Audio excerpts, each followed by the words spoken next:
E nós vamos fazer contato com a professora de Ciência Política da Universidade Federal do Rio de Janeiro, Mayra Goulart. Bom dia, Mayra. Bom dia, Glauco. Mayra, nós acompanhamos aqui nas edições da Ana Flávia Quitério como foi o dia de ontem da CPI da Covid, com o depoimento do ex-ministro da Saúde, Nelson Teich, ele reafirmando aquilo que já havia dito, na verdade, que saiu do governo por conta de divergências, né, de não ter autonomia e de divergências em relação ao uso da cloroquina como medicamento contra a Covid-19. Como é que você avalia esse segundo dia de trabalhos da CPI e também o primeiro, né, que a gente teve ali a presença de Luiz Henrique Mandetta? Eu acho que o primeiro dia foi mais contundente, exatamente pelo fato do Mandetta ter uma trajetória política, então ele é mais bem articulado, ele tem um projeto político, ele se articulou naquele manifesto dos líderes que envolviam. Eu acho difícil chamar de líderes do centro, né? Eu gostaria mais de chamá-lo de direita tradicional, centro-direita, que foi aquele manifesto dos seis, que envolveu o Ciro Gomes, o Luciano Huck, o João Dória, e o Mandetta assinou também, o Amoedo, ou seja, há uma movimentação política por parte do Mandetta e mesmo uma trajetória de maior eloquência no uso da palavra. Então, o primeiro dia, as declarações do Mandetta acerca do desejo, né, de alteração da bula, do remédio, que só não foi obtido porque o presidente da Anvisa negou, e mesmo isso abre a possibilidade do Bolsonaro ser indicado por crime de responsabilidade. O que o Tait fez foi só reforçar essa perspectiva de que o governo, a todo custo, queria impor essa recomendação da cloroquina e as suspeitas de que haveria um ministério paralelo, um gabinete das sombras, que prestava um assessoramento paralelo aos ministérios. Agora, parece que a essa altura, com os 2 dias já decorridos, as estratégias estão bastante evidentes, né? Por um lado, a oposição tenta fazer a conexão do presidente Jair Bolsonaro com a péssima condução da pandemia até agora por parte do governo, e do outro lado a gente tem a base governista ali, continua inclusive nesse discurso de defesa da cloroquina, citando dados falsos, citando estudos que não comprovam na prática a eficácia desse medicamento contra a Covid-19, e também tentando distribuir aí responsabilidades para municípios e estados. É mais ou menos isso também que você verificou ali, Mayra? Exatamente, as duas estratégias, né? A estratégia da oposição seria expor os crimes do Bolsonaro, não só a questão da cloroquina, eu acho que outras questões vão ser abordadas, por exemplo, as rejeições que ele operou, ele rejeitou a vacina por em pelo menos 3 períodos, foram oferecidas ainda em dezembro, para começar a vacinação. Em agosto foi oferecido vacina para começar a vacinação em dezembro e o governo rejeitou isso. Depois, mais 2 vezes foram oferecidas vacinas e o governo rejeitou. Eu acho que isso ainda vai ser explorado pela oposição, não mais através de testemunhas, né? Mas também através de documentações, documentos que comprovem essas rejeições. Eu acho que essa é uma estratégia interessante que a oposição vai seguir e que eu acredito que vai dar resultados. E, por parte dos governistas, a ideia é exatamente essa: tirar o foco da administração central, né, do governo federal, e deslocar para as irregularidades que nós sabemos que foram cometidas com o uso de verba federal pelos governos estaduais e municípios. Não, eu acho que o povo, a população brasileira ganha se a gente também apurar esse tipo de crime. O problema é fazer isso tudo numa mesma CPI. Eu acho que a investigação dos eventuais crimes que foram cometidos em nível estadual e municipal seriam melhor apuradas por investigações realizadas na localidade e não centralizadas em Brasília. Esse duplo foco da CPI foi uma conquista dos governistas e, a meu ver, endossada, capitaneada pelo Rodrigo Pacheco, e, a meu ver, é uma perda. Seria algo para ser feito ali pelos ministérios públicos estaduais, que tem inclusive essa Exato. responsabilidade, né, Mayra? a divisão de tarefas, nesse caso, faz sentido. Ela é mais profícua. Você vai ter em cada localidade, em cada estado, uma estrutura de investigação mais capaz de apurar o que está sendo desviado. E eu falo isso com muito pesar, né? Porque eu sou do Rio de Janeiro. E aqui a gente tem um governador que acabou de ser impeachmentado por irregularidades cometidas na área da saúde. Então, é claro que é muito interessante fazer essas investigações, mas a gente não pode colocar tudo no mesmo lugar, faz com que as duas frentes se enfraqueçam. Agora, você tocou num ponto importante também, pelo menos no geral das comissões parlamentares de inquérito, que é a coleta de documentos e dados. Ontem, por exemplo, a gente viu que os integrantes da CPI não tinham tido acesso sequer à agenda oficial do Nelson Teich, né, que ali na hora não lembrava de algumas datas, de alguns encontros, do nome de pessoas que haviam participado de reuniões com ele e disponibilizou ali a agenda dele. Quer dizer, nem isso ainda os integrantes tinham acesso. Esse deve ser um caminho, na sua opinião, porque, por exemplo, a questão das negociações com os laboratórios farmacêuticos em relação às vacinas pode dar aí uma pista da negligência ou não do governo em relação a isso? Exatamente. Eu acho que a gente tem que... Quem está interessado que sejam investigados os motivos pelos quais e quem é responsável por tomar decisões que mataram centenas de milhares de brasileiros, tem que desejar o total acesso de informação por parte da CPI. Essa CPI precisa funcionar nesse sentido, porque o que aconteceu é um crime contra a humanidade, né? São centenas de milhares de pessoas que morreram porque as vacinas foram rejeitadas. O governo federal adotou uma postura cética contra as vacinas e continua adotando esse caráter errático do Plano Nacional de Vacinação, essa coisa de tem vacina agora no posto, não tem vacina no posto. Isso é um crime contra a humanidade.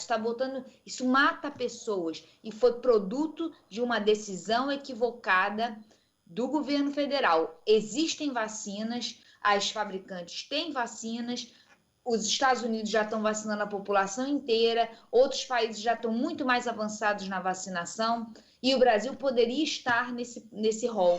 O Brasil sempre esteve à frente em questão de vacinação porque tem um SUS, uma capacidade operacional já implantada.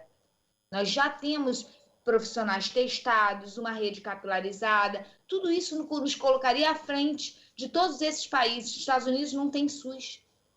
Mas pela vontade do governo federal de adquirir essas vacinas, e um governo negacionista como o do Trump, mesmo assim as instituições foram capazes de contornar essa postura negacionista original e adotar uma vontade política, né, levar a cabo uma vontade política de adquirir vacinas. Eu acho que esse deve ser o principal ponto agora da CPI.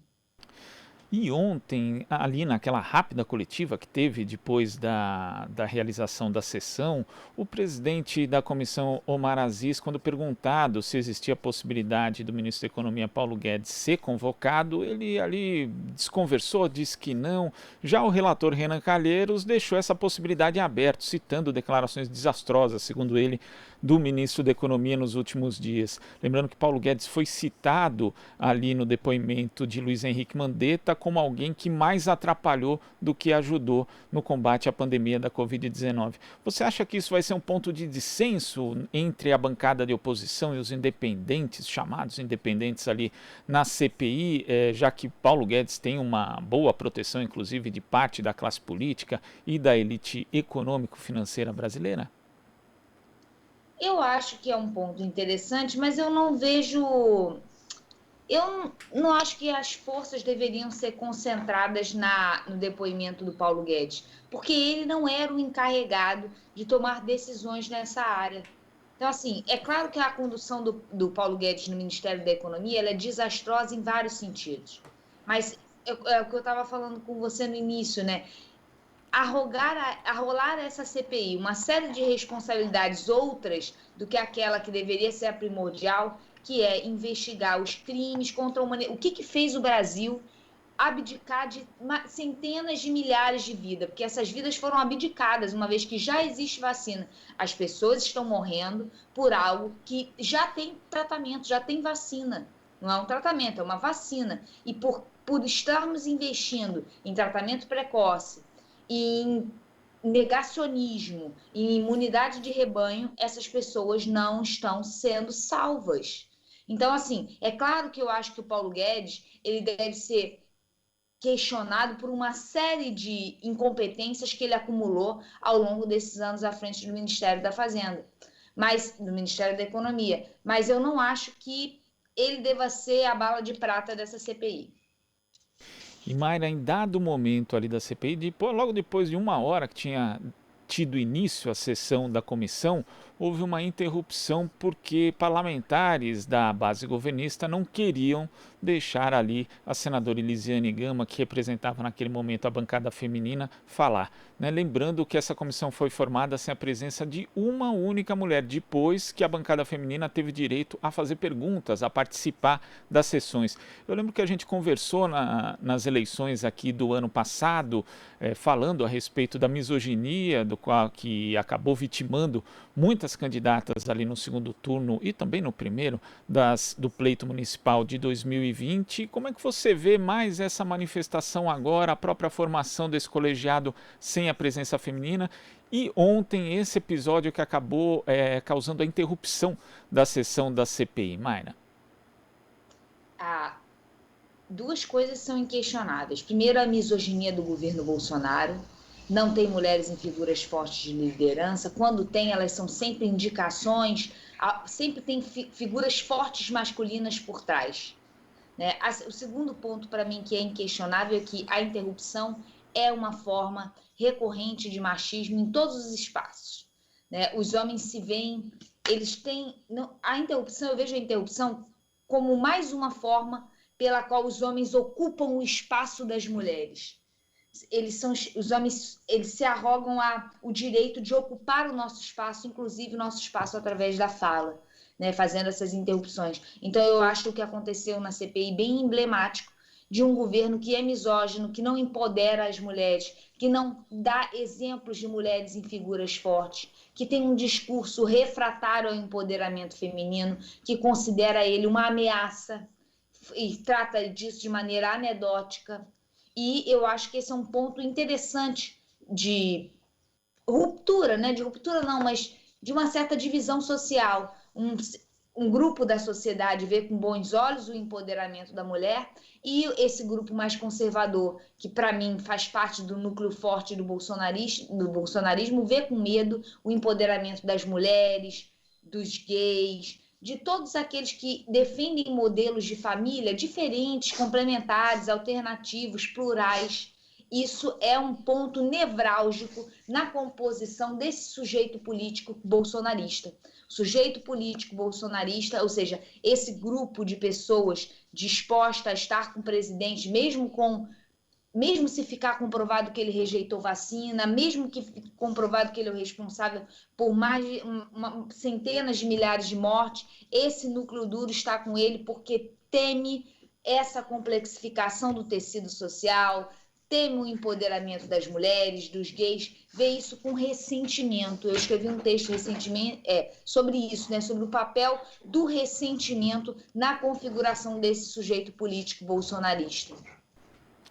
E agora, Mayra, o presidente Jair Bolsonaro, enquanto ocorria justamente a sessão da CPI da Covid, ele voltou aí a subir o tom nunca baixou, na verdade, né? Nunca moderou o tom de forma alguma o presidente, ele ameaçando ali os estados, dizendo que se precisar, vai editar um decreto, se contrapondo às medidas de restrição de circulação por parte de governadores ou de outras autoridades municipais também. Insinuou de novo que o vírus teria sido fabricado na China, né? Enfim, veiculou de novo fake news que continuam povoando, infelizmente, o WhatsApp das pessoas. Como é que você viu essa atitude do presidente Jair Bolsonaro? É mais uma medida do medo que ele tem em relação ao andamento da CPI? Me parece que eu estou sempre naquele dia da marmota, volta atrás, nunca vai à frente. assim, gente, já temos mais de um ano de pandemia. Não todo investimento simbólico, retórico, tem que ser em vacinar as pessoas. As pessoas precisam ser vacinadas.